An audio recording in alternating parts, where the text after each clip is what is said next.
I went to film school. I had screenwriting classes, but even before, I mean, yeah, you pick up books about screenwriting and you read, and I always try to make the time to actually read novels, anything, just really read.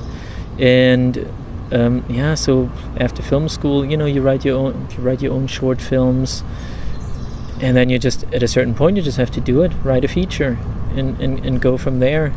And on the feature that we're shooting in July, I had a writing partner, also a guy I went to grad school with, and that helps. That helps a lot for two reasons. One, you get a different perspective.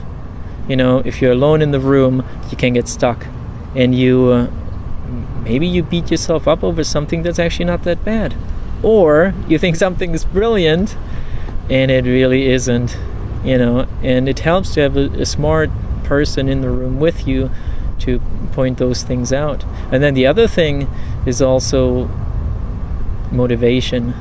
It's just so much easier when you have an appointment, or you have it's like that day we meet up at 7 a.m. and we start writing, and we write all day, and that helps. So otherwise you're at home, and then you get in your head and you think, maybe I have to make some coffee right now, and then maybe I should clean the room, and then you just and then it's afternoon or it's noon and you have to eat lunch.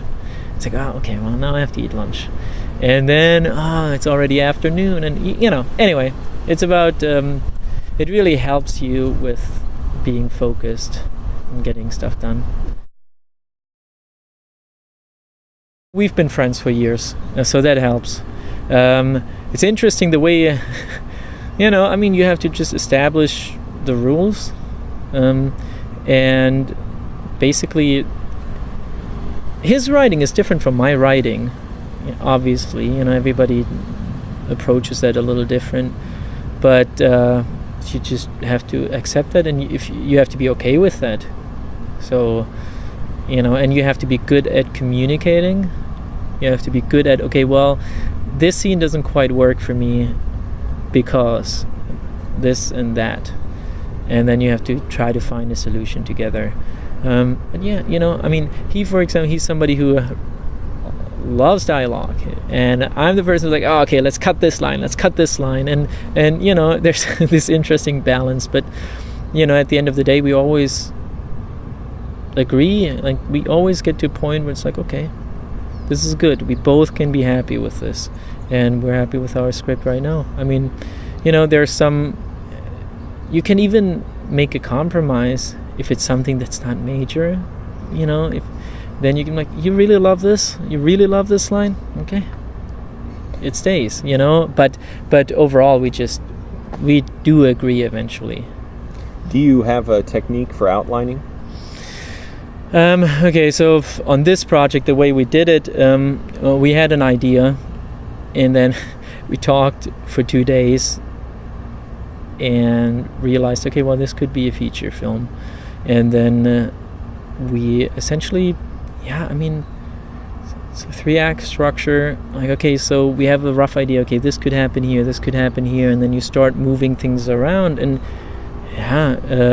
you just try to build the skeleton that and then you add the meat to it. But basically that's what you're doing, or that's what we're doing anyway. And it helps because it's really a daunting task. It's like, now I have to write 100 pages. I don't know. So essentially we have an outline of some sort. It could be fairly rough, and then it's like, okay, this is the first act, second act, third act, and then you have ideas for scenes. You have we have ideas for a character. It's like, okay, so where does that come into play? Where would that where does that have the biggest impact? And then we just move things around, and then we do have cards that we just move around, whether that's digital or actual paper.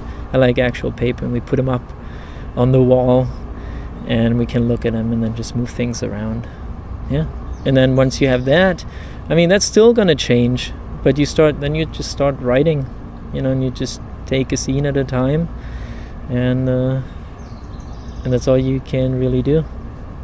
Okay, I mean, once we have the really rough outline, and we know, okay, this is roughly happening in Act 1, this in 2, this in 3, then yeah, we make a step outline, and we just rearrange that. And then, obviously, if we make cards, then, whatever, so-and-so walks into the room, and then we could add, okay, well, what does this mean for that character? What does this, how does that affect the story or the character?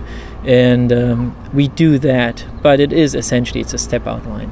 With the writing process, we weren't so much concerned with locations. We knew that we have a limited budget and we wrote for that, but that's the extent of that. And then we tried to limit our locations. But color coding the cards didn't really have anything to do with the locations. It was more about, what part of the story does this move forward? So, depending on that, we adjust it. So is this, this is about Ashley and Larry. Oh, this is about the relationship between Tiffany and Ashley. It's more about that. More about story than locations. Right. So you have like your A story and then your B story, right. And figuring out, okay, we're varying it enough. I got you. Yeah. So the name of the film, at least this is, I don't know if this is the final name you have, Ashley Jones and the Supreme Complexity of Existence. So we wanted a simple title, We got a lot of words in there for a simple title, a complexity as well. How'd you come up with this story? So explain the premise of the story, and how'd you come up with that? I had worked with Yuka before on several occasions, and Yuka is Japanese, and Yuka has an accent, and so she has a tough time getting booked as an actress, as you can imagine. So she came to me and Kev, and we started coming up with that idea for Ashley Jones, where she could actually use her real voice. Yuka spends a lot of time trying to nail an American, like standard American English, and it's almost impossible. I have an accent. I can't do it. So it's really tough for her. So we came together and kind of created that idea where, to me, and now it goes back to acting, I thought, I don't want you to focus on, am I pronouncing this right? I want you to focus on your acting, on what the character is feeling in that moment, what the objectives are. So we came up with the idea. I don't know if you want me to sum it up, but go into it, sure. So the movie with this wonderful title, I don't know if it's going to end up being that title, but it's about Ashley Jones, and she's an American newscaster who lives her life it's a gigantic routine. So she has a boyfriend, Larry, and every week they eat at the same restaurant at the same time, the same dish. On vacation, they always go to the same spot. On vacation, they always go to the same restaurant that is essentially identical to their favorite restaurant, only, slight differences. They always go to the same parties. They always do the same thing. And they live in a world where everything's just perfectly normal, right? And then one morning, she wakes up and speaks a foreign accent. So what that means is that for her, as a newscaster, she's not able to do that anymore. She loses her job. She loses her boyfriend, who can't handle that she's now different, loses her friend. Like her whole life is essentially falling apart. And then she has to deal with it. She has to basically get a new perspective on who she is and what world she lives in and what world she wants to live in.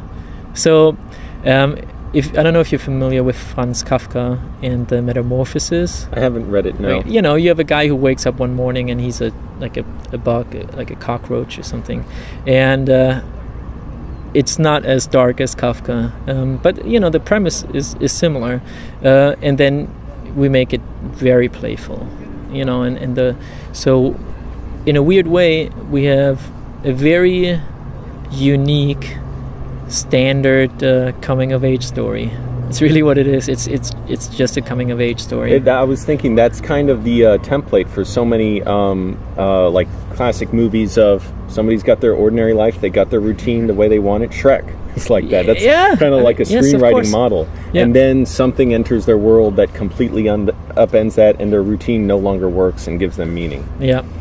I mean, it is really, it's very standard in a sense, and even the structure is just very standard. But the way we're telling the story is hopefully very unique and interesting, and we just wanted to have fun with it.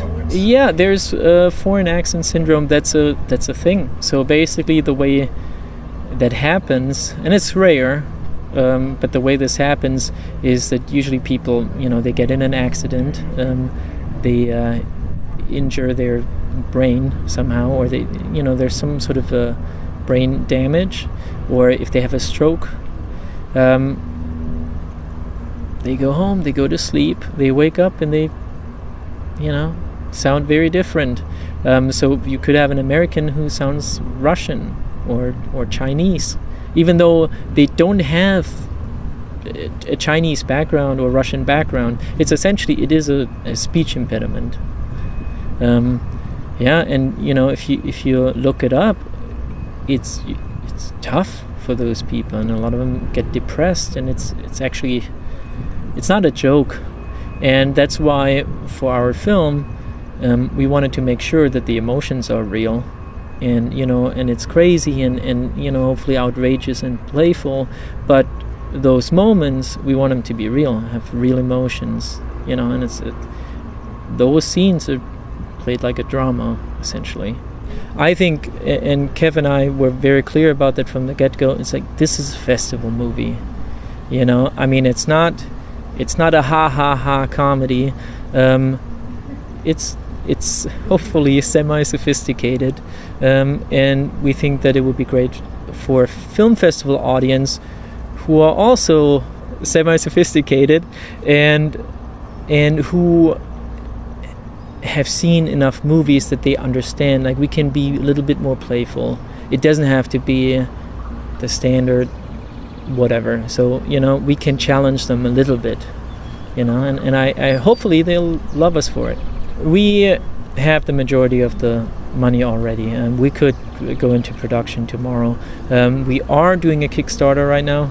It's going up tomorrow or the day after, to raise a little bit more, because the budget is really limited, and that would help us make this, be closer to what we envisioned. How's the planning going on Kickstarter? Because it's a full-time job, right? Just planning that. Yeah. I mean, that's a lot, but that's exactly what I'm saying. You have to wear several hats, and just everybody has to pitch in and make it happen. So yeah, I mean, you do that, then then you're rehearsing, then you're reading over the script, and it's like, maybe this line we could change, or this. You're looking at locations, you're doing all those things, that everything has to happen at the same time. And it's challenging, but that's part of it. We should include the link to your Kickstarter then, yes, in this video, so everybody go check it out for Thomas Bangert. Check it out.